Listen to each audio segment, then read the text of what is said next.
Disclaimer! The following episode contains spoilers for Wynonna Earp Seasons 1, 2, and 3. Don't go crying to your mum if we spoil it for you. You've been warned. Welcome to PodCapers, the official podcast for a place to hang your cape. And this week, Crazy Bitch with a Gun! We're talking about Wynonna Earp at long friggin' last. Cue the music!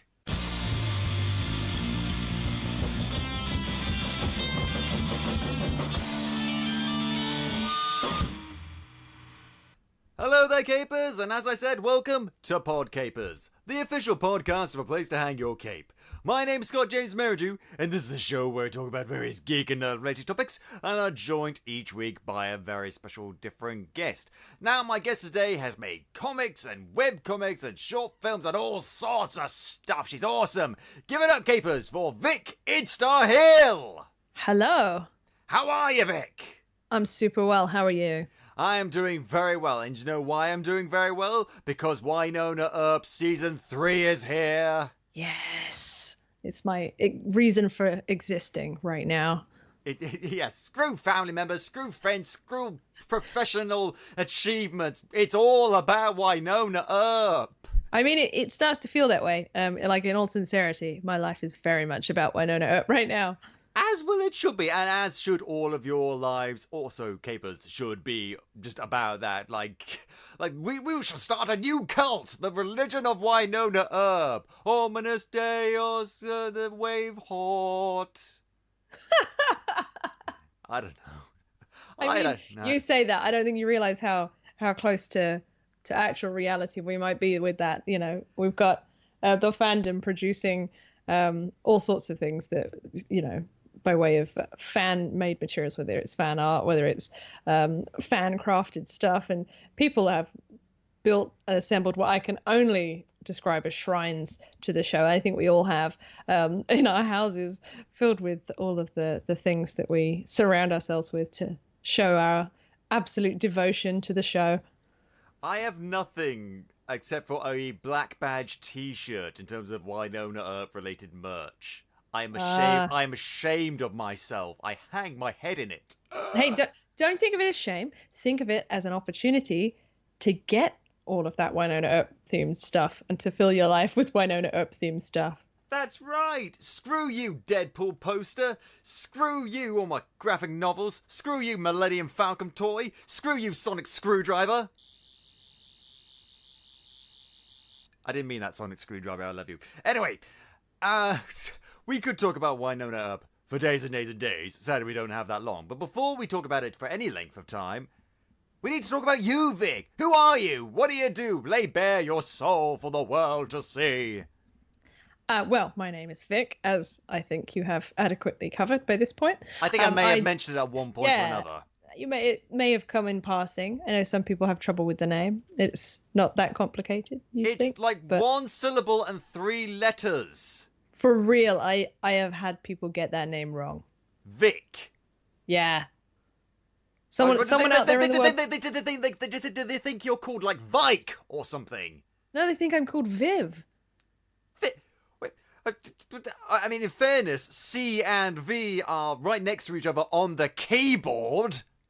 Yeah, that wasn't it. This was from my working in a supermarket days, and I had a name badge. And every day for a year, a regular customer, like every week for a year rather, this regular customer would come around, she'd see my name badge. And obviously after about a year, she felt like we'd known each other long enough that she would use my name. And so she said, "Thanks, Viv," and walked away. And I didn't have the heart to tell her that. It's like, well, she made it 2/3 of the way and decided to go rogue, apparently, and be like, "I'm sure I can guess the rest." I mean, I've got a 1 in 26 chance of getting it right. What's the worst that can happen? Yeah. Hello, mean, it Viz. Could have been worse. Yeah, hello, Vib. No, but still wrong. But in any case, so my name is Vic, and I'm glad that we've established that so thoroughly. I draw cartoons, comics, that sometimes takes the form of comic books, sometimes takes the form of web comics, and sometimes it just takes the form of artwork, just art pieces. Particularly recently, I have been drawing a lot of Wynonna Earp fan art, and have been sharing it amongst the fandom. But I also do things like I have historically made films as well. I had a film business for a while and made short films and did all sorts of things, music videos and a variety of bits like that. I like to tell stories, so that's a huge part of it. I'd like to think of myself as a storyteller, so that's a significant part of the remit with which I approach creative works. I think you've accomplished that goal. I think you've definitely told some stories. You've told a story about World War One through the medium of teddy bears. Are teddy bears a medium? Really? Maybe they are. I mean, that was the product of limitation rather than decision in the first instance, but that was... Shall I hire actors to do my short film about the First World War? Nah, just use stuffed animals. Well, at the time, I didn't actually have or know actors, and I had no budget with which to make the film in order to hire actors. So due to that limitation, I was like, I'm going to use teddy bears and just puppeteer them.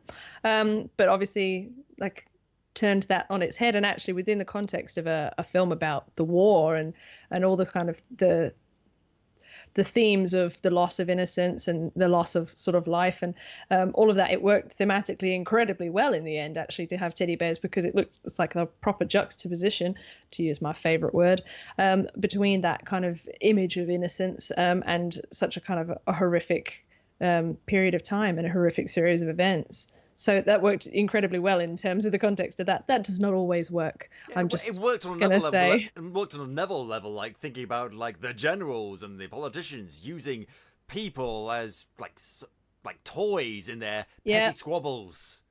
There's a number of levels on which you can analyze that short film, I think. Not too many ways you can analyze. Admittedly, my personal favorite film that I saw of yours, Meringue.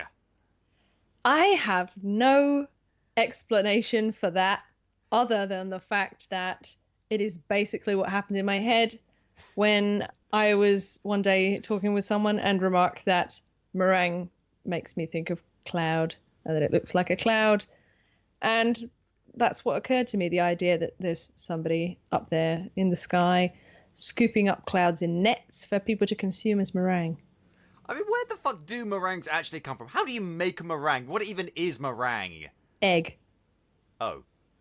Well, way to ruin the illusion. Is that all it is? Is that all it is? It's just an egg? What the fuck do you...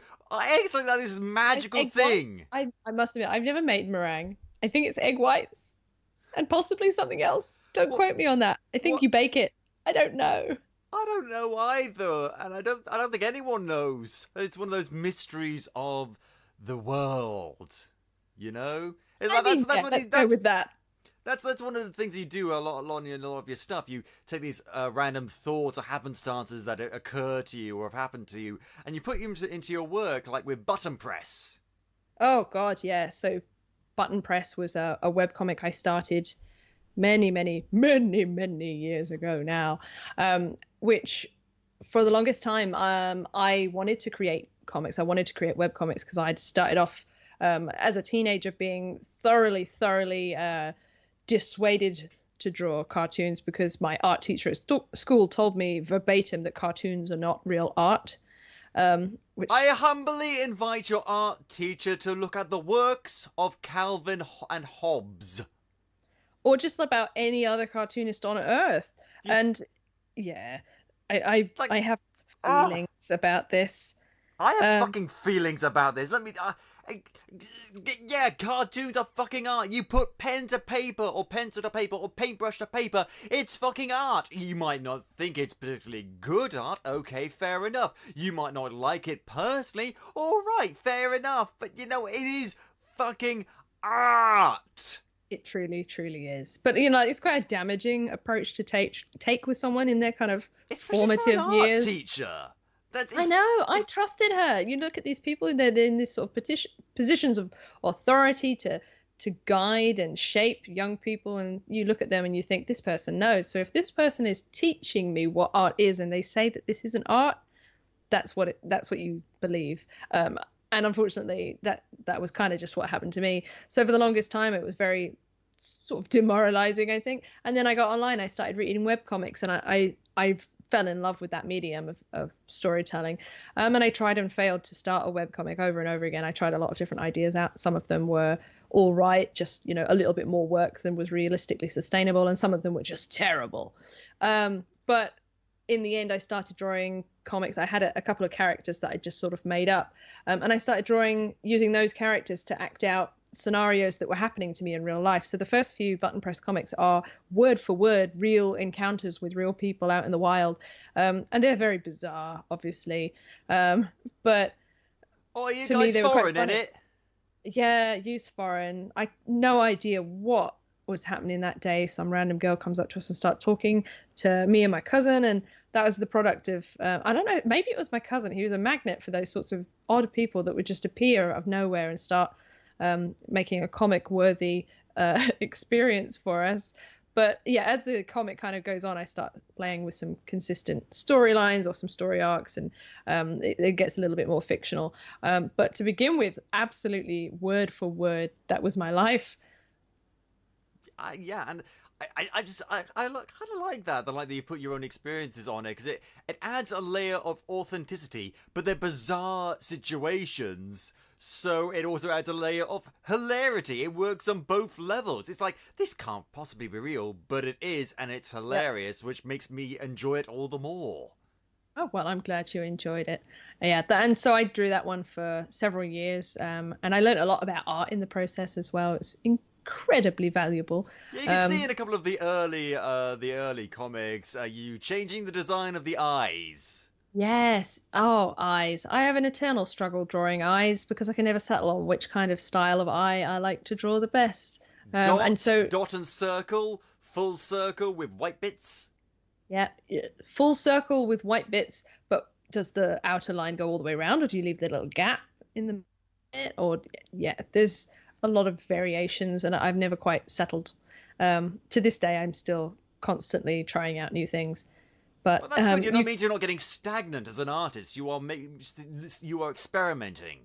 Yeah, I mean, it's all about finding your own style, isn't it? You kind of start off trying a few things, and you oftentimes replicate the sort of people that you admire or the kind of work that you aspire to achieve, and you sort of try and mimic that a little bit, and then stop mimicking that, but you keep the bits of that did work for you, or that you liked, or that sort of you thought felt fit your own style, and then gradually that's what you get your own kind of style out of it, I guess. But that's the theory anyway. Yeah, no, and then you end up with something that's both recognizable but also unique. Yeah, that's the dream. Sorry, could you cut or you go work for Disney and you churn out You what? I said that's the dream. I said that's the dream. Or you go work for Disney and produce cartoons that are exactly the same as the rest of the branding guidelines, which, that's fine too, but it depends on what you're after. No, it isn't. Disney is not fine. Disney is not fine. It's never fine. Fuck Disney. Oh man, I'm afraid we're gonna have to disagree there. I like Disney. I mean, why? There are some. It depends. Are you asking if I like the Disney movies, or are you asking if I like the Disney politics? Both. I'm steering away from the Disney politics. I like the Disney movies. I refer you back to my original. Why? Because they're amazing, dude. Name one that's amazing. Emperor's New Groove. Okay, that was all right, kind of, but a terrible adaptation in amongst a sea of terrible adaptations, particularly for Hans Christian Andersen. I'm afraid you're not going to win that one with me. Okay, name one other amazing Disney movie. Hunchback of Notre Dame. Again? Not a bad movie per se. Terrible adaptation. Victor Hugo spanning his grave. Give me one more. Let's go for something a bit more modern, shall we? I can guarantee you're going to disagree with me, but I love Big Hero 6. Actually, I don't think that was that. Well, again, terrible adaptation, because guess what? Guess what? We're going into a theme here. Guess what? In the comics in Big Hero 6, the guy who's in the monster costume, who's played by the fucking arsehole, he's actually a giant monster in the comics. He's actually an actual kaiju. He's not just like TJ Miller in a stupid suit. I mean, the word the key word that you use there is adaptation, and that's kind of the point, isn't it? That, you know, we've got TV shows and movies being adapted from comics and things. We've got the original comics. There's no point just making the comics on screen. You've got to give it its own flair. You've got to give it its own sort of unique slant on the story. It's an adaptation. It's not translation of that story from one medium to another. And to be honest, a lot of the time, the medium doesn't translate exactly. You've got to change things because they don't work. I understand that. I've adapted something for my own purposes in the past. I get that it's a process and you've got to change something. Yeah, what works in a comic book will not necessarily work in a movie, but there is a middle ground between changing everything like Disney likes to do and leeching off someone else's hard work and showing zero respect for someone else's story and maintaining a level of faithfulness that it ruins the story for everyone. There is a middle ground where you can have an adaptation that does change things, but it's still recognizably a story that other people have enjoyed in other ways for years and years and years. There is a way you can have your cake and eat it too. I feel like this has sort of gone down a road I did not expect it to. I have angered you, and I am sorry for that. You can't mention Disney around me. You can't get me to agree with you on that one. I'm afraid. I love Disney. Well, I don't have the time to tell you how wrong you are. Because before we talk about something else, we got to talk about Unchronicled. Yeah, so Unchronicled is my comic book series. So it's my first proper foray into kind of printed comics as opposed to web comics. It's a 4-part series, so there's 4 issues. I'm halfway through. If you've ever played the Uncharted games, you'll notice some parallels because it's a kind of a parody of that a little bit. It's a kind of modern Indiana Jones sort of treasure hunting type, Lost Temple sort of hunting type adventure, but with hilarity ensuing. It's the story of a guy called Roy, who is a super big fan of this adventure hero, and he gets the chance to swap places with him and go on his own adventure. And it's maybe not quite all he expected it to be, or it may be a little bit harder than he expects it to be. So it's a fun adventure story featuring light-hearted moments and characters that grow and develop. Yeah, and headshots. In that case, then, it's probably the exact opposite of the current Tomb Raider games, then. I mean, maybe. I don't know. Easy joke, easy joke. I made an easy joke. I mean, I'm treading carefully as well because I don't want to set you off again. Well, you know what? I'm a minefield. The only thing you can really do is just walk forward with a purpose and hope for the best. Because if you tread around a lot, like, you'll never get anywhere because there are so many things that can set me off, just completely and utterly without warning. Freaks! Freaks! I'm back now. It's okay. Okay. Yeah, I mean, like, I would set you off again, but at some point today, we've got to talk about Wynonna Earp. We do! You're not going to set me off with Wynonna Earp because it's just so good! Oh, it's so good. It's so good. There's something for everyone in that show. Yeah, I mean, I've talked about it briefly on this show before several other times, and now, Capers, now you get to hear me describe just how awesome this show is. So, quick premise! Years and years and years and years and years and years and yonks ago, Wyatt Earp was a guy, he was a dude, he did stuff, and he did some stuff to the wrong guy, this guy called Bolshar Clutie, yeah, and got cursed for it. And because of the curse, all of his descendants, and he does have descendants in this reality, have to fight these beings called revenants, which are like 77 odd of all the people Wyatt Earp killed, who have risen from hell as sort of half demon people, and his descendants have got to kill all of these revenant people with this gun Peacemaker before they die. If they kill them all, then the curse is lifted.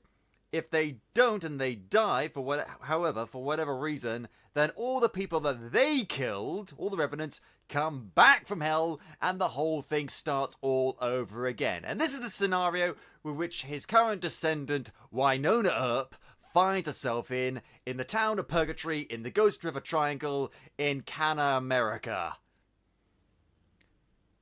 Good summary. Yeah, where does the show even take place? Is it Canada? Is it America? Do we ever find out? I believe it's Canada. I'm under the impression it's Canada. I don't know. I mean, if you take a look at the black badge itself, Oh, yes.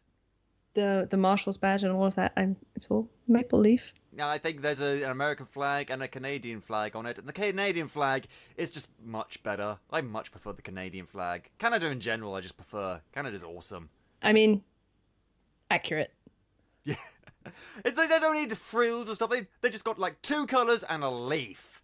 They don't need like all the stars and the stripes and all the different patterns. It's just like, here's a leaf. That's what we're all about. We like leaves. You got a problem with that? Yeah, you got a problem with that? Well, in that case, I'm going to fight you, and then you're going to get free healthcare.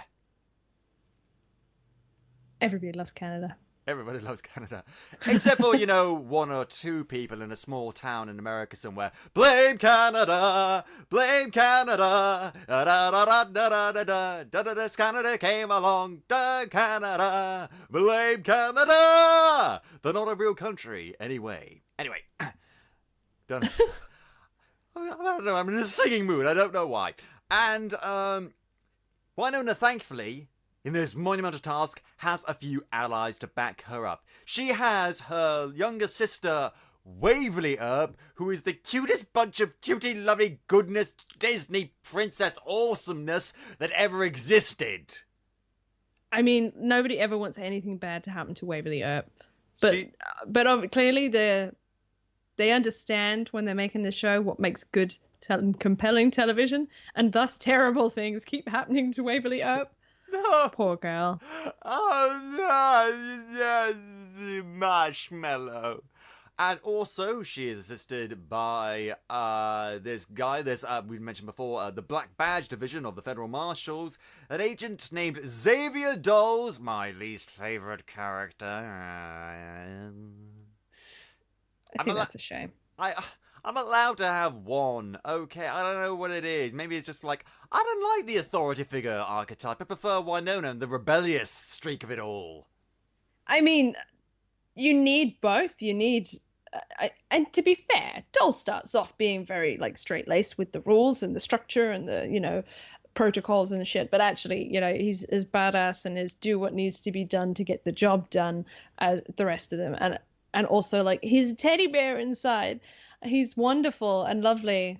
I think you'll find inside him there's actually a dragon demon. Okay, so he's a dragon inside, but that just makes him super badass and cool. He breathes fire! I got a lot of love for dolls, bless him. Yeah, fair enough. I do understand that. Also, someone else beginning with D is Doc, a.k.a. John Henry Holliday, a.k.a. Doc Holliday, who in fact never died, struck a deal with this person called the Stone Witch, a.k.a. Constance Clutie, for immortality, after which she plopped him down the bottom of a well for like 100 odd years. Yeah, I mean, that must have been hella boring. So boring. How is it? Like, he gets out of the well first episode, and there's not a speck of dirt on him, and he's in full command of all of his mental faculties. 100+ years of solitude, you will go insane. That is a fundamental fact about humankind. I mean, maybe the whole of the bottom of the inside of the well, he's just carved like crosswords and Sudoku challenges for himself on the insides of the brickwork, so he entertained himself in some capacity. I don't know. Or he just entered some elongated period of meditation. Possibly, yes. And not that someone write a fanfic! He'd do. Do you know what? That's a challenge. Somebody write that fanfic. If that hasn't already been done, oh my god, I bet it's been done. What Chapter Doc did at the bottom of the 32, well? and then Doc sat and looked at the walls of the well for another 3 hours. Then he went to sleep. Then he somehow groomed his mustache. See, I'm assuming that he was sort of buried in some capacity down there, as opposed to just literally sitting in the muck. Because Wynonna threw the gun down there. The rules of that's true. Wynonna doesn't notice him in the first episode when she goes down to retrieve Peacemaker the gun. Doesn't spot him. But the rules of the immortality curse thingamajiggy are such that he can die if he's like shot or stabbed or poisoned or something like that. He's just removed from the effects of age. So I think if he was buried alive, that would be an issue. Yeah, fair. Well, maybe not entirely buried, just sort of tucked in. Yeah, with his head above Yeah, above just level. cozy buried, you know. Yeah, like buried in the sand at the beach. Yeah, whimsical buried. Yeah, and also they are essentially later assisted in a much more concrete way by Nicole Hott. Yeah, the hot joke. I think when I saw, because the scene she introduces herself, she hands over a business card that's got her name on it, and maybe it's also like I can't remember if I'd spotted her name on her badge at that point as well. I saw how it was spelled, and it's like my brain overrode any other pronunciation than Hort, and all of the jokes about the wordplay to do with hot just flew all the way over my head for longer than I'm proud to admit. So Wayhort just it didn't have the same amount of meaning to you. No. You poor thing. You poor Yeah, thing. so much of it. And then like one day I was like, oh. Yeah. You know what? We've all had moments like that. We've all had moments where we're just like, oh, Dark Side is like the Dark Side, but he's a bad guy from DC. Oh, I get it now. That's clever. That's funny.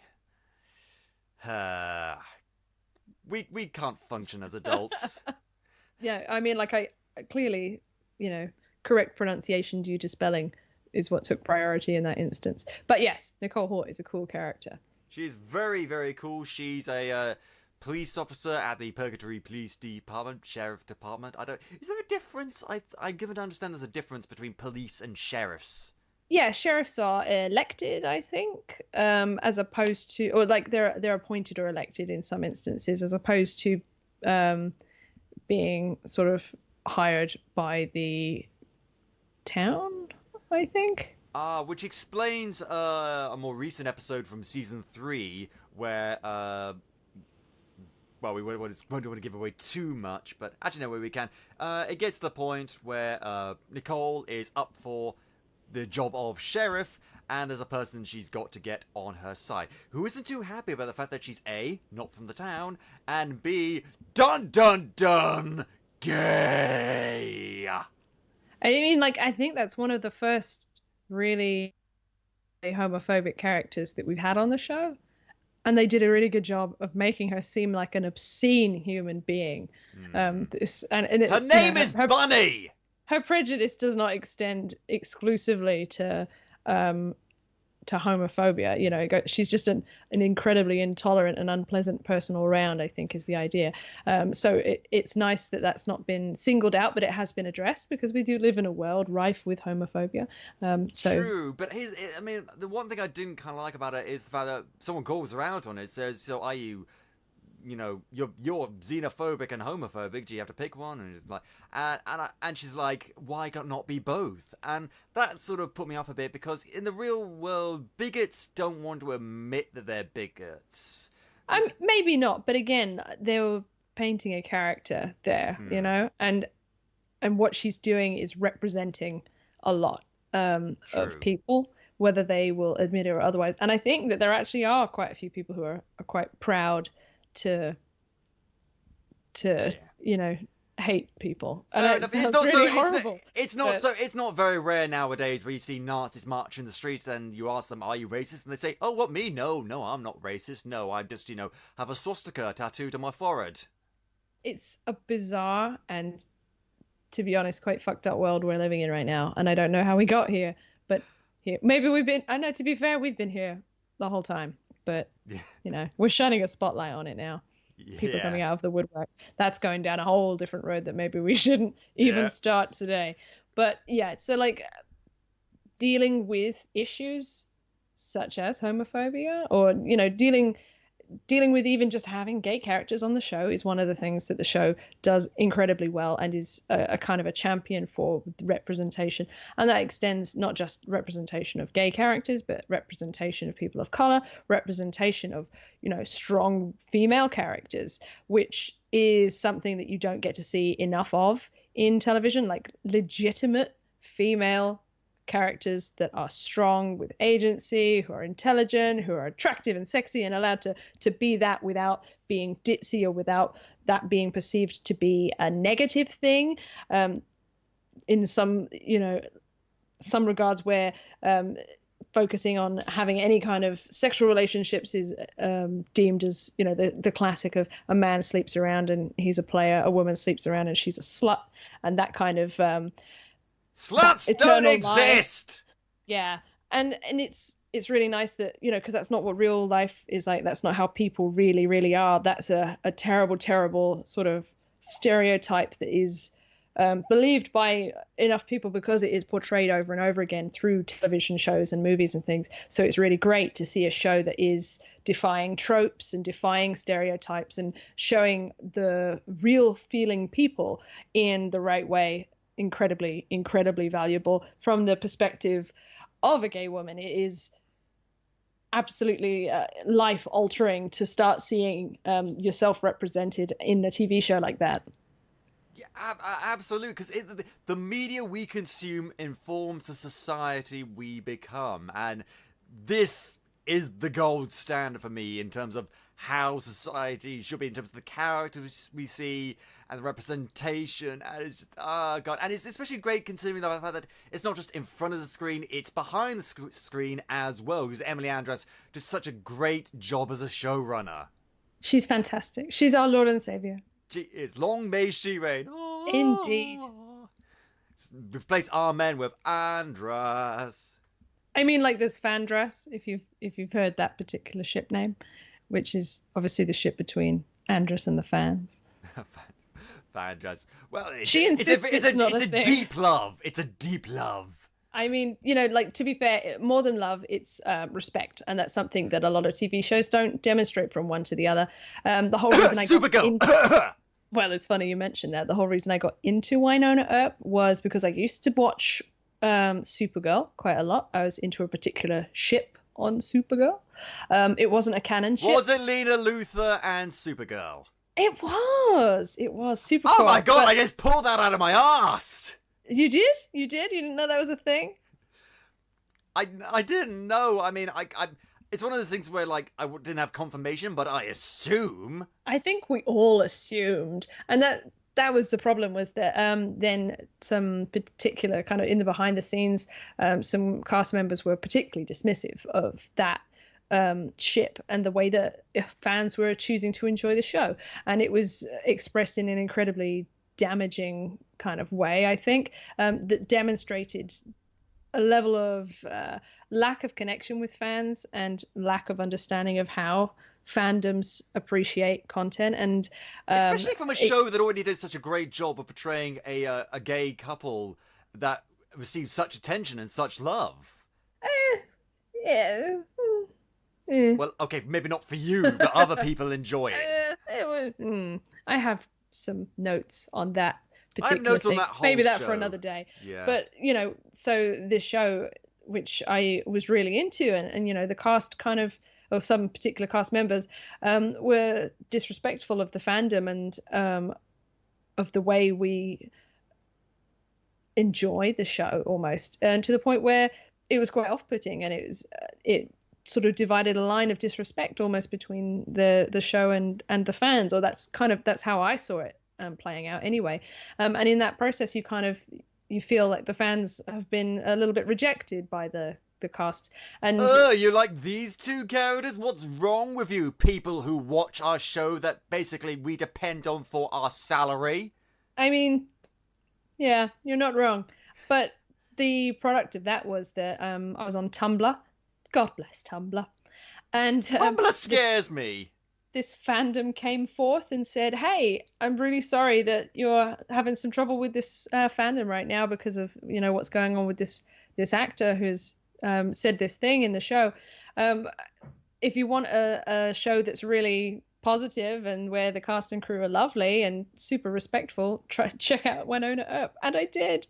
And my life will literally never be the same. And I mean that with all sincerity, not a bit of exaggeration.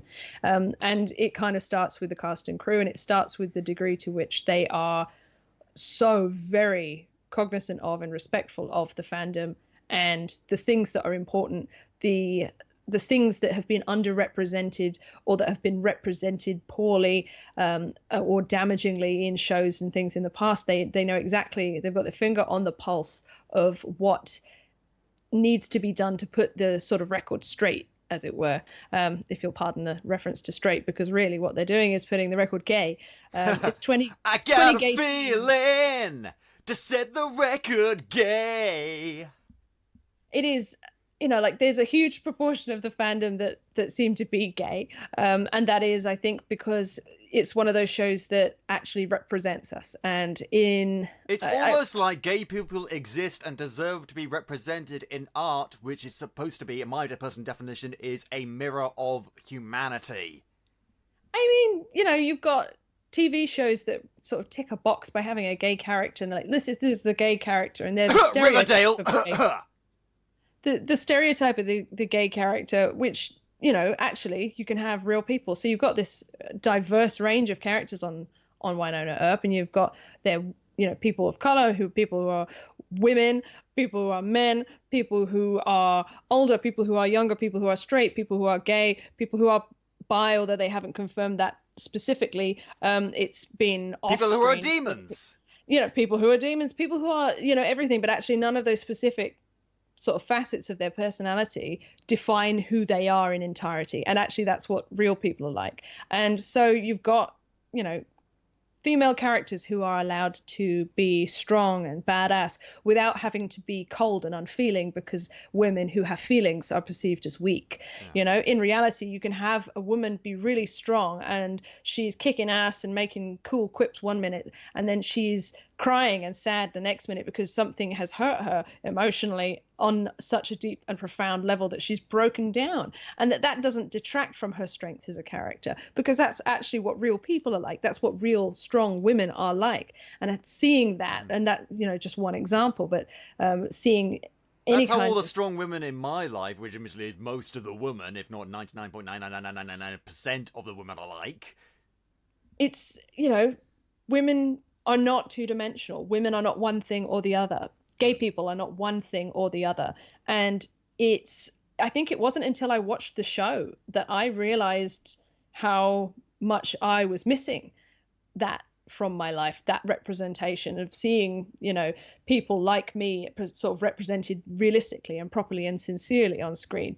And that is so important and so precious and so important to protect, because there's not enough of it. And Emily Andras is so very aware of that, and the cast and crew are so very aware of that, that they need to keep that safe, that proper representation. And I think that is communicated so well, and they're so open and friendly, and they'll chat to anybody, and there's no kind of barrier. I mean, you have had some experience with that, haven't you? I mean, yeah. I mean, I think we all have. The whole fandom. I haven't. Get on Twitter, dude. Get on Twitter. Or Twitter Instagram also scares me. Oh, it's a lovely place.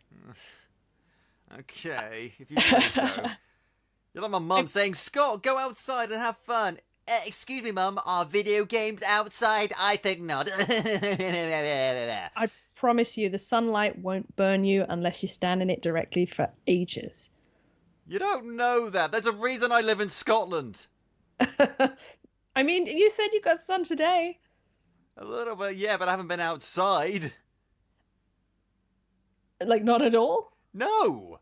Oh, okay. Well, I don't leave the house unless there's a reason for it. That's far too relatable. The outside scares me. The outside is where people are. But people can be nice sometimes, maybe a bit. Or they can turn out to be revenants. You don't know. Ah, yes. I think that's also a fun thing of the show, is that anybody can be a revenant, and they've had fun with that before. Admittedly, most of them are like scary biker dudes. Yeah, there are a lot of the revenants are starting to have a very particular look about them, which is leathered sort of vests and skull caps.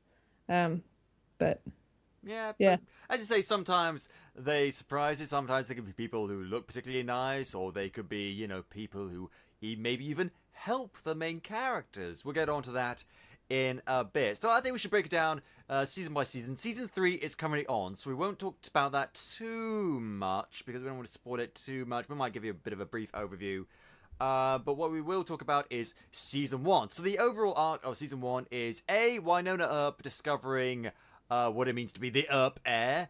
B, Waverly dealing with her own shit with discovering her attraction to Nicole Hart. And also thinking about where she stands in terms of her place within the Earp family, as well as getting to know Tooold and Doc, and also dealing with our main antagonist, Bobo Del Rey, and the Stone Witch. It's a good pairing. I like the Stone Witch. She is the brilliantly entertaining kind of bonkers.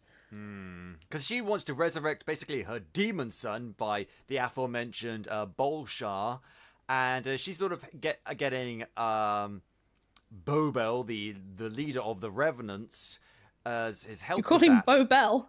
Bobel. I meant to say Bobel. Bobel. Now you got me saying it now. It's like if he was combined. Del Rey. If he like, it's the Ray and the Bobo. It's like if you combined his name with a Baby Bell. Bobo Del Rey. That was a whole other thing. I don't know. Jeez. But Bobo, though, seriously, is such a good character because the more you learn about him, the more you realise just how tragic this guy is. Because in life, before he got accidentally shot in the line of duty by Wyatt Earp, he was a genuinely nice guy named Robin Svein. And then he got sent to hell, which is enough to turn anyone bad. I mean, he caught up with some bad things. He didn't always make good decisions, and unfortunately got caught literally in the crossfire, and got sort of dragged into the curse as a result of that. But he's also done some pretty bad things.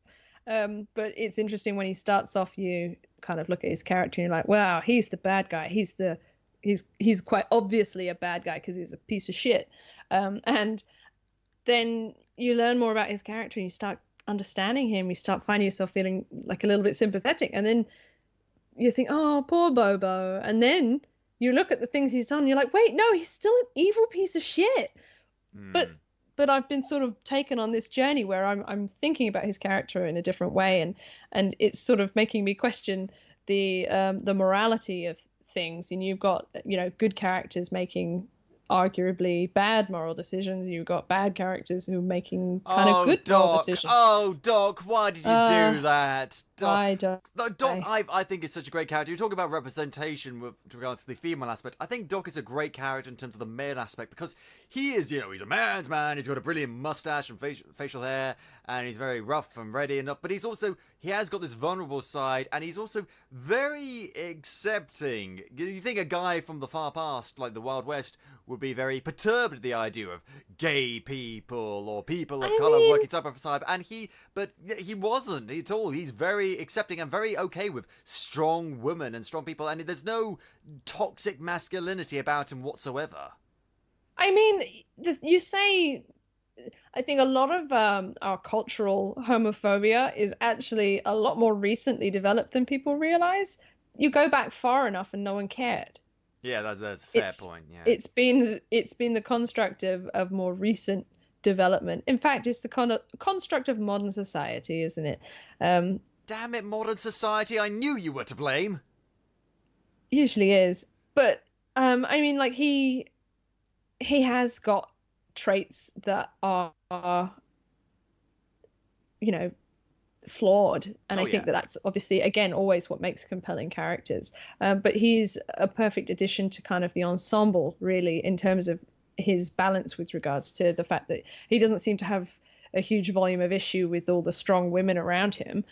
He doesn't sort of mind being he doesn't mind being told what to do. He's doing his own thing, but that's because he's got his own mission and his own agenda at the start of things as well. He's kind of got his own set of things to... So what now? Rewenge. Revenge. Oh, right. Watch Blackadder! It's been a while, dude. Sorry. Oh, gee. Yeah, but he's got his own thing. Waverly's got her own thing because she's great, because she's super smart, and she really wants to she kind of wants to be the heir herself because she thinks that she would be a much better person to do it. And in fairness, compared to Wynonna, she might be.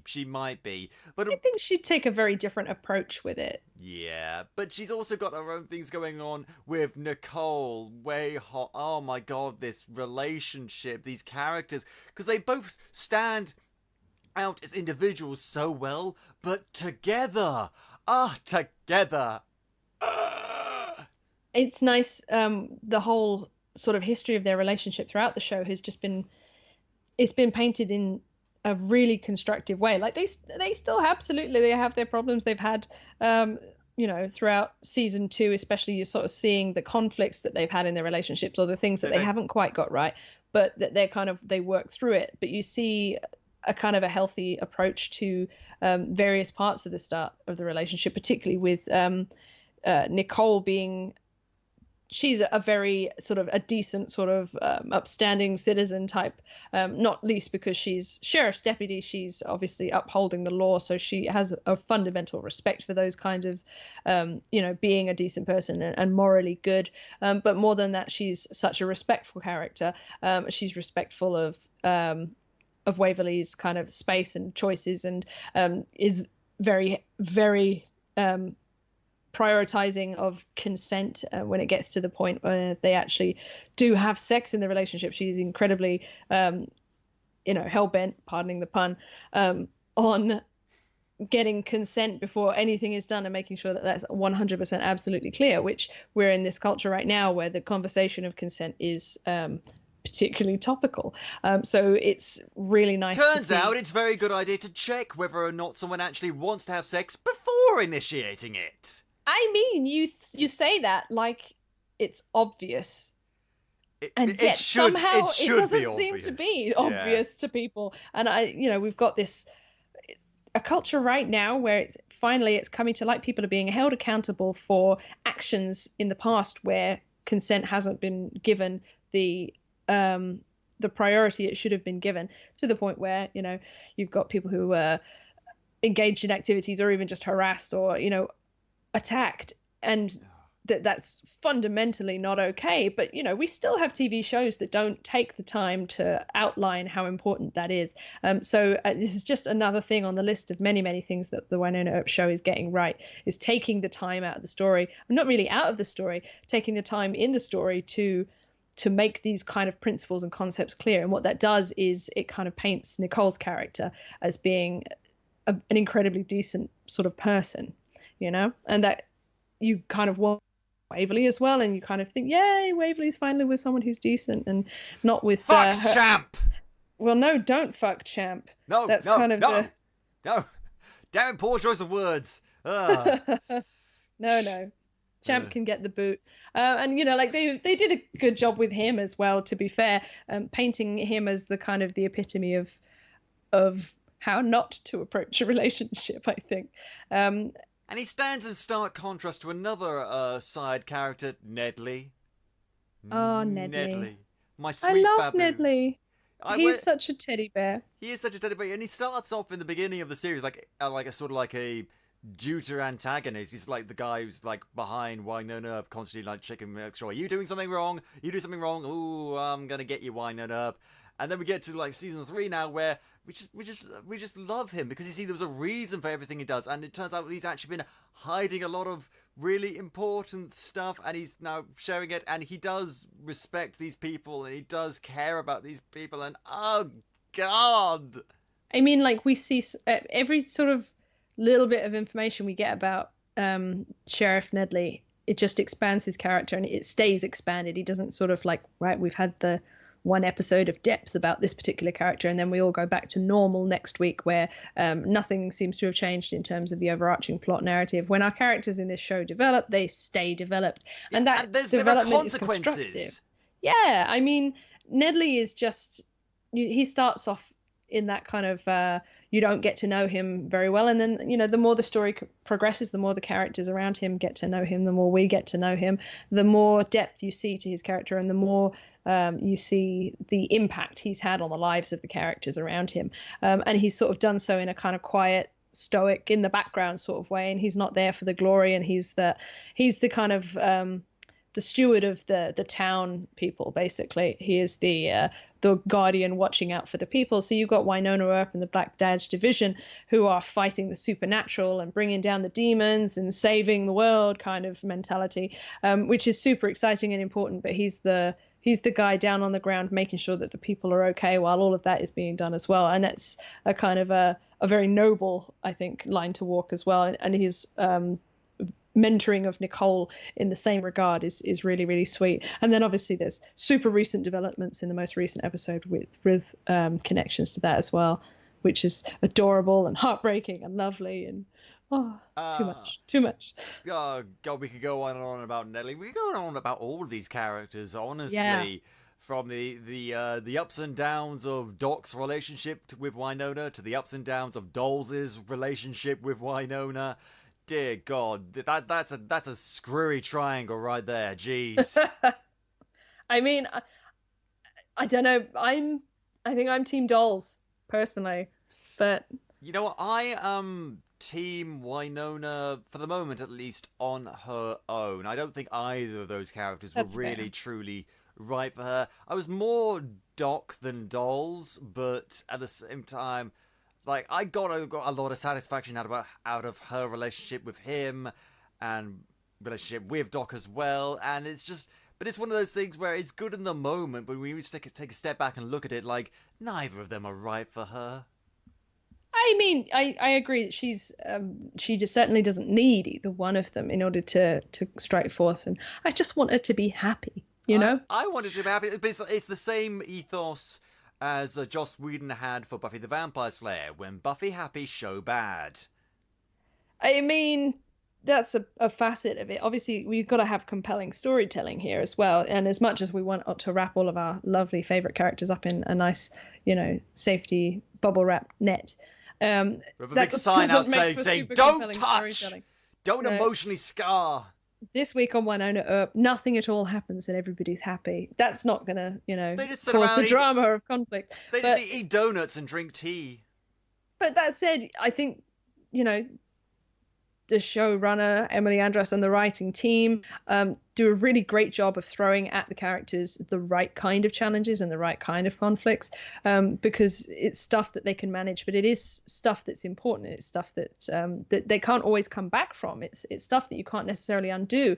So you understand the weight of the decisions and things being made, but it doesn't also have to kind of escalate ridiculously where you've got to have a bigger and badder monster every week because you kind of you've got to get back to normal again afterwards. It's like, no, actually the permanency of the decisions being made feels very real as well, and so sometimes even the simplest things you can invest in so greatly because of that, because there's that real feeling of consequence because we care so deeply, but also we know that, as I said earlier, that they're in safe hands.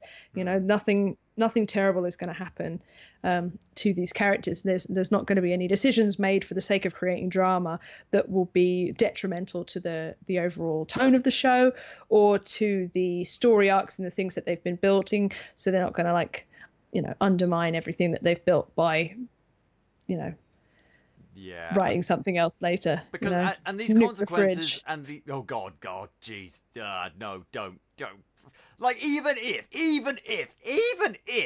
that a fridge somehow protected him from all the radiation, even if the fridge from the 1950s somehow saved him from the heat of a thermonuclear explosion, it takes him like fucking miles and bounces off rocks. His bones. Yeah. Let's talk about the fact that fridge door opens. He would have just been liquefied. He's just been thrown hundreds of feet in the air, bounced across the ground multiple times after impact at probable terminal velocity.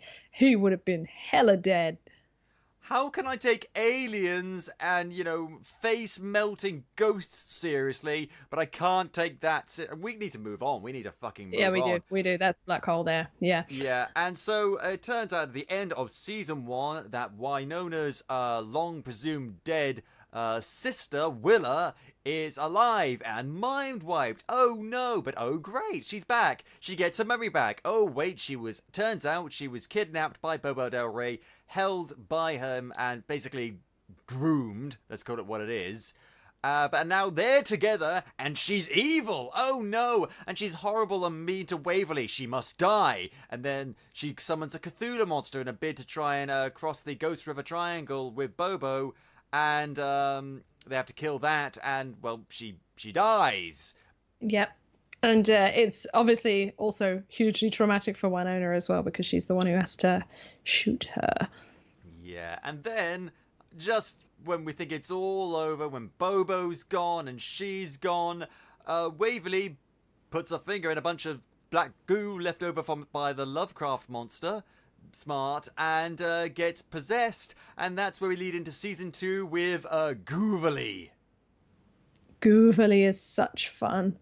Gooverly. This is where the whole thing of consent comes into, because there are periodic moments where she would possess Waverly and do something creepy and new, and this happens. The first time she and Nicole have sex is while she is possessed, but it turns out later on that she wasn't actually. She was in full control. She was... Yeah, so the demon can take over her body at times, and at those points she would black out. She'd lose control. The demon would be in full control of her body. At the rest of the time, she would have complete control of her faculties. She'd have complete memory of everything, and she'd be unaware that the demon was there. So it is they do take the effort in the show to make abundantly clear that she was not being sort of actively possessed at the time that they did hook up for the first time. And I think that that's super important as well, because, you know, they showed Nicole's discomfort with that concept as well in that moment, and how important it was to her that she hadn't even unwittingly been complicit in you know, a sexual act without consent. So they do, you know, take a horrible feeling to. Yeah. I mean, I've never experienced that because, you know, I care about consent, but I can only imagine how horrible that would be. Yeah. To, and I mean, unwittingly and unwillingly being complicit in that, as you say. Cat Burrell does a really good job of performing that sort of discomfort and that sort of the anxiety and the need to be absolutely certain that is not what happened, that, you know, that everything was fully consensual, and you know, it was as she understood it to be at the time. Just Waverly, just please tell me, Waverly, that you were in full control when you put on the cheerleading outfit. Dun dun dun dun dun dun dun dun. Dun dun dun dun dun dun dun dun. It's like my anthem now. I kind of went on my playlist for a while, so I do live streams and stuff, and it comes on my playlist, and I can hear. I see everyone in the chat go, "Whoop whoop!" It's this song. It is a good song, you know. Well, just conjures up images of cheerleading now. It's better when it's paired with images of Dominique Provost-Chockley, the actor who plays Waverly, dancing in a cheerleader outfit, because she can dance. She can. She's a bloody talented lady. Like she can dance. She can sing, she can act. It's frustrating how talented she is. What are you? She's a gift from the heavens sent down to make any other actor look inferior in comparison. She's a triple thread, you know, and they utilize that in the show as well. So they have her dance, they have her sing at one point as well, which is quite fun. Oh my god, that she has to infiltrate a demon bar thing, basically. Yeah, she goes undercover in season 2, and it turns out she can sing. She can. Not only can she sing really, really well whilst wearing a cocktail dress. What is this person? It's unfair, is what it is. But also it's great, and more please. This just show never ever disappoints. But yeah, so I've lost the thread of where we were originally. Well, we're too distracted by thoughts of Dominic. We're talking about cheerleading. That's why. Cheerleading just sort of distracts everything, doesn't it? But so you've got like the show taking the time to sort of say how important consent is by reinforcing it, not just in that initial scene where they have sex, but also in the scenes that follow, where they're definitely making sure that consent was sought, because the fans themselves were a little bit like dubious. They were like, oh my goodness, was there a question of consent here? And it's like, don't worry, we got you. This is all okay. And then, you know, it serves only to benefit the sort of integrity of Nicole's character, that she cares about it so much. So it's just a win-win. And again, yet another thing that is just truly refreshing to see, given the right amount of priority. This show is so sex positive, it really is, and that leads into a big factor in the second half of season 2, wherein Wynonna Earp finds herself up the duff. What a horrific expression, but yes. I know, I'm sorry. I'm sorry. Preggers! There we go. So for a long time then, because the actor who plays Wynonna, Melanie Scrofano, was pregnant in real life, we got a pregnant superhero with a badass gun. And I mean, when was the last time you saw that on television? You just don't. You don't see, you see pregnancies on television, they're incorporated into the show, and that would be the season where that character just doesn't really do much. Or they'll be hidden by sort of strategic camera angles, or people stood in front of open fridge doors. And that's how pregnancy is dealt with in the television industry. And the fact that they absolutely embraced that storyline but didn't let it compromise the sort of then what was going on in the storyline. She didn't have to take a back seat in the ass kicking, and in fact she makes a point in the show. She has a line somewhere that sort of says something along the lines of, just because she's pregnant doesn't mean she can't send demons back to hell. It doesn't affect her ability to actually do her job as a demon hunter, demon killer. And it's so great because it's representative not just of the shift that we've got in the industry, where announcing, if you're a leading actor of a show and you announce a pregnancy, that can be a very scary moment, I'm sure, where you're potentially risking your career. We didn't see Jess for a long time. We had to replace her with Megan Fox for a bit. I mean, it's the death of a career for some people, so it must be quite a lot to make that decision to prioritize having a family and then to continue trying to pursue a career. And the show production was just like, no, we're going to go with this. This is great. Let's build the story around that. Let's work with it. And it's almost like they planned it from day one. It just fit together so well. So well. And then obviously in the story itself, you've still got, it's what I was saying earlier about like strong female characters, and the fact that you can be real still and still kick ass and be awesome, and have strength, but also have vulnerability. Be pregnant, for Christ's sake, and be still a superhero. That is awesome. And it gives a reason to talk about as well other facets of womanhood that often don't get covered when you're talking about the sort of strong female characters, because they're not allowed to be vulnerable, because they're not allowed to have feelings or love or have desires or weaknesses, without that being perceived as not being a strong character. And it's so real, and it feels real because it's what real women are like when they're pregnant. They don't suddenly become these sort of fragile, weak creatures. They're exactly who they were already, but they're pregnant. And Wynonna is 100% who she is throughout the whole thing. I think one of my favorite things about season 2 is the way she walks around sort of bumping people with her baby bump, and you can see everyone else sort of freaking out like she's going to break, and she's like, nah, it's fine. And get out of the way, I've got a bumper car. I love it. She'll still kick a door off its hinges. She still does like a backflip pregnant, and it's just great. And and she can still be funny as well, and it's still, it doesn't take away at all from her being awesome or being attractive and sexy and like adventurous and hilarious and all of these things. She can be all at once, because that's what real women are like, and that's okay. And it's not just accepted, and it's not just portrayed, but it's celebrated, and it's wonderful. It's one of the great things about her character. I mean, she's hilarious. Melanie Scrofano delivers those lines beautifully. She just does it perfectly. She's absolutely hysterical. The dialogue is funny, her performance is funny, and it shows that actually being funny is in itself an attractive quality in a person. And you can make jokes and quips and be funny, and also then be really real and raw and emotional the next minute, and that you can have both of those things, because real people are both of those things. And like one of my favorite things as well is the fact that she will consistently talk about how she needs to take a piss because she's pregnant, and that's a reality. And in the midst of it happens. Like, let's talk about the real world. I'm really in this show about killer demons and magic guns. Let's talk about something real. Yeah, exactly. And that's kind of good storytelling, isn't it? Good storytelling is that it's about real people, and it's the conflicts that real people have when you put them in extreme scenarios. So yes, we do have big bads and demons and monsters and things, but it's the people and their relationships with each other and the way they behave in those circumstances that really sort of tells all. Do you know what I love about this? I could just mention even the smallest thing about the show, and you just go off on one talking about how great it is. Like, for example, Jeremy. Jeremy. I love Jeremy. Jeremy's the best. I Who want doesn't more love Jeremy. Jeremy? He's a sweetheart. And, like they introduced him in the beginning of season 2, and he's brought on kind of as a person, as an outsider. He enters into their group, not by choice, by the circumstances they're all thrown into, and they're a little bit resistant to him to begin with, and maybe they don't trust him, but through the course of the things that go on, he kind of proves himself, he proves his loyalty, and they very much embrace him, and he's such a part of the family, to the point where now he's part of the woodwork, and everybody loves him the way that we love him, because he's adorable, and I want all good things for Jeremy, and he must not be harmed.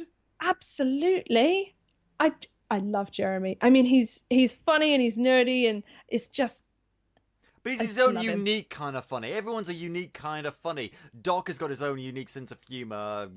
Wynonna, Waverly, Nedley, everyone has their own unique sense, because it's very easy. Like, our frequent criticism of, again, Buffy the Vampire Slayer was that people would say these quips, and you could swap the quips around and make it seem like anyone was saying anything. I don't particularly believe that, but I understand why other people might think that. That's not the case with this show. No, this show, everybody's got their very own clear identity, and not in a way that suggests that they're each kind of gimmicks, like each character has a gimmick or something. They're all just real, but they're all individuals, and they are sort of true to themselves with that. Jeremy is a great example of that. He's a very distinctive character, a distinctive personality, the way that anybody has a distinctive personality in the real world. And I think that what's interesting about him as well is that he's the kind of sciencey, nerdy type character who's kind of brought into a group dynamic that didn't really have that before, and that's something for them to all work around and sort of digest, and to begin with, they kind of, I think, utilize him a little bit like a resource, like techie guy, answer this question kind of thing, but he becomes such a thoroughly loved and valued part of that family. A family is the word. Like, the group of characters are a family. They have Christmas dinner. They have Christmas dinner, and my heart can't take it. And oh my god, Nicole was dressed as an elf. That was hilarious and adorable. Bless her. Those ears. I've worn elf ears like that. They're not comfortable. Hats off to Cat Burrell for putting up with that and making it look like it was totally fine, because they're irritating and they fall off all the time. Dear God. This show, it just makes you fall in love with it every single episode, and it breaks your heart every single episode. Like the season 2 finale, when they have Doc, it turns out it's Doc's baby as well, and he and Wynonna have to send their daughter Alice away for her own protection with her aunt Gus, who sort of disappeared for a bit after like season 1, and that I was worried that after that, we wouldn't really be mentioning Alice that much. She gets mentioned at a fairly regular basis in season 3. Also, she gets mentioned with the kind of pain that you mention someone that you have recently lost as well. Like, it's palpable how difficult it is for them to talk about her, almost, because... But you're never getting this impression like she's out of sight, out of mind. You don't feel like, Wynonna has had the baby and now they've removed the baby from the equation and she's going back to who she was before. She's not. None of them are. They're all affected by everything that happened in season 2, which kind of goes back to what we were saying about consequences and, the actions that these characters take, you can't undo, and they have a permanent lasting effect on the way they are going forward. And Wynonna is a different person as a product of that, and Doc is a different person as a product of that. They all are. So when she is mentioned, you can kind of feel like they haven't had to reach very far to bring her back into the forefront of their thoughts, and it's, I don't know how they managed to pull that off, but they do. It's there, Alice has got that presence. The whole show is just lightning in a bottle. It is, I cannot emphasize how rare it is for a show to have this many successful elements come together and blend together so well, from the setting to the themes to the characters, to the stories that they tell, and the humor and the drama. It all works. And we have our favorites. Like, I'm not that big a fan of Dolls, as I said, but he still works within the context of the show. And when he stopped working in the context of the show in season 3, that's when they decided to retire that character, and he went out. I mean, no, the actor had other things. Shimmy Anderson had a lot of other things to do, so. But again, so it was a good opportunity for him to leave, and he went out in a blaze of glory, not gory. No, it was relatively not gory at all, in fact, which is a small blessing, I think. But it's dreadfully sad. I'm not over it. It's too soon. I know, because it was like just a few episodes into season 3, and I was surprised. I was like, really? Because they did not lead up to that at all. I thought this character was going to be around forever, and I think, like, that's something that they kind of, I think, the characters elsewhere in the show thought he was going to be around forever. And I was kind of watching, devastated, but in utter shock while it was happening. And Wynonna has a moment where she starts to sort of, she's crying and she's asking, how is he lying here dead? Like, what's happened? And they don't understand how that's happened, and it is like an inability to compute it. And it's like, that is such a relatable feeling of like the denial that comes with the loss as well, and that sometimes it does just sideswipe you, and it's too many feels. It's too many feels. I can't cope. The feels. Feels. God, yeah. There's this, like, it's just like every single episode it's just like, okay, Wynonna Earp, break me. Yeah, I mean, do like, it. it's like do you'll it, be you absolutely bitch. Laughing, side splitting 1 minute, and then the next minute it's like a gut punch. You're like, oh god, and it's tears, and I'm weeping, and one, like, I'll be weeping because something is adorable, sweet, and lovely, and then I'll be laughing because it's great, and then I'll be bawling my eyes out because it's so sad and heartbreaking, and you've got all of that, and they do that every week. Every week. There's a reason, Capers, why I talk about the show. My philosophy is I decry the things I hate, Disney, and I exalt the things I love. Wynonna, this is why I talk about it, because I want to talk about it because it's so good, and I feel it is my duty as a podcaster to spread the word of its gloriousness. I think, like, what I'll say to the public at large is sit down, watch some Wynonna Earp. There is no way on earth, I think, that you won't get something out of it. I know maybe not everything is everybody's cup of tea, but there is something for everyone in this show, and I think you'd be hard pushed really to find someone who doesn't take value out of it in some capacity, or whether it's the show itself or whether it's the kind of world behind the show and the kind of the work that the cast and the crew are doing to build a whole new kind of approach to producing television, and telling stories. Yeah, it's just, God, it's just so good. And there's not really much more we could say, but I mean, we could talk about it for so much longer, but then we could just, like, I could every single episode talking about, oh, I love this character, oh, I love this bit, oh, I love this thing, oh, that joke was funny, haha. But we just don't have the time. So before we go any further, Vic, yes, you going to any cons in the near future? Well, actually, in a couple of weeks' time, I'm going to be at EarperCon UK, which is in London, which I'm really looking forward to. I'm going to be at Clexicon later in the year in November in London, talking about Wynonna Earp on one of the fan panels, which should be fun. But also in October, I am one of the organisers of something called Earp CouchCon, which in the fandom, we've got conventions popping up all over the place, and everybody in the fandom, it is a community. It is a real community, and it's a community that prides itself on, endeavoring wherever possible to be respectful and inclusive of everybody and giving everybody a chance to join in. The cast and crew are very open and friendly and engaging with everybody who talks to them online or in person at conventions. But for some people, getting to a convention is just not a possibility, whether that's for financial reasons or geographical reasons. And so in a kind of a a way to bridge the gap a little bit. What we're doing is putting together a couch con, the stay-at-home convention, the idea of which is that there's going to be events and activities scheduled over the course of 4 days from the 19th to the 22nd of October, and that will include creative live streams, that will include some talks and some panels. We're reaching out to some cast and crew, so hopefully we're going to get some interviews or Q&As, and this content will be scheduled over the 4 days to accommodate all time zones, and it's a way for people to kind of take part and enjoy. There'll be community games and things that we're going to try and run, and it's a way to include everybody and hopefully bridge that gap a little bit. It won't replace a real convention, because the thing we can't replicate is meeting people in person, meeting other Earpers and meeting the cast and crew. But what we can do is all get together and celebrate in an equal, free to access sort of level platform that everyone can take part in and enjoy. And you can, if you want to learn more about that, we've got the website, which is earpcouchcon.com, or you can find us on Twitter at earpcouchcon. I must be a part of this. You are more than welcome to if you would like to. It sounds so good.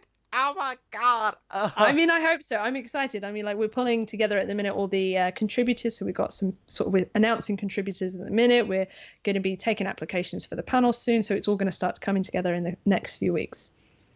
And I await that all with bated breath. And I think on that note, we're going to end the show. Thank you very much, Vic, for joining us today. Thank you very much for having me. It's not a problem. And if you enjoy the show, Capers, please tell your friends, shout it from the rooftops, and if I've already, go back and listen to some of our other super episodes, like the Gab Fest I had with Kit, Putty Geeks Horsley, our resident Place to Hang Your Cape cosplay hero, talking about Buffy the Vampire Slayer. That was a lot of fun. And you can listen to the show on iTunes, Podbean, YouTube, Spotify, or at PodCapers.com. We have a Patreon. Check out the rewards per patreon.com/AP2HYC. If you want to get in touch with us, suggest show topics, or maybe you want to come on the show yourself, you can find us on Facebook, Twitter, and Instagram at AP2HYC, or email us at PodCapers at ap2hyc.com. Thank you very much to Dan Harris for our logo, the lovely microphone with our blue 3D glasses, those are mine, and thank you for listening. This has been PodCapers, the official podcast of A Place to Hang Your Cape. Cue the music!